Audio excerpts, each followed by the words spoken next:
అంటే మనుషులకి ఏ రీతిగా జరుగుతుంది అనేది ఆలోచన చేస్తే దేవుని చేత నిర్దోషి అని చెప్పబడటం. కనుక ఈ లోకంలో జన్మించిన ప్రతి ఒక్కరు కూడా పాపముతోనే ఉన్నవారు, పాపంతోనే జీవిస్తూ ఉన్నారు. అయితే ఈ పాపముతో జీవిస్తున్న వారు వారికి పాపానికి పరిహారం లేదు.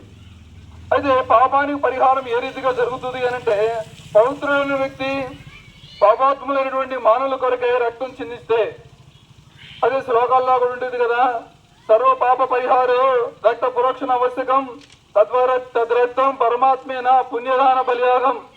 కనుక పాపములు పోవాలంటే రక్తం చిందించబడాలి.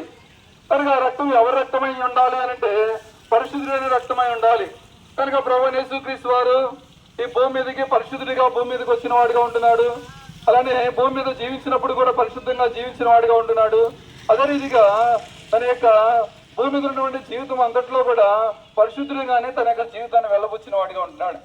కనుక ఈ పరిశుద్ధంగా జీవించిన వ్యక్తి యొక్క ఆ నామం ఉచ్చరిస్తే ప్రభువా నా పాపములు క్షమించమని కనుక మనం అడిగితే మన పాపములు క్షమించి మన యొక్క సమస్త దుర్నీతి నుండి కడిగి పవిత్రపరిచే వాడిగా ఉంటారు.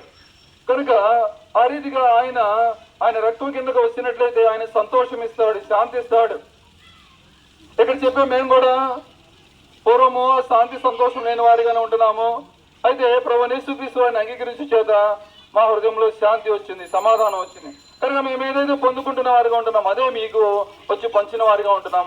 కనుక ప్రభువైన యేసునందు విశ్వాసం ఉంచండి, అప్పుడు మీరును మీ ఇంటి వారును గొప్ప రక్షణ పొందుతాం, పొందేవారిగా ఉంటారు. కనుక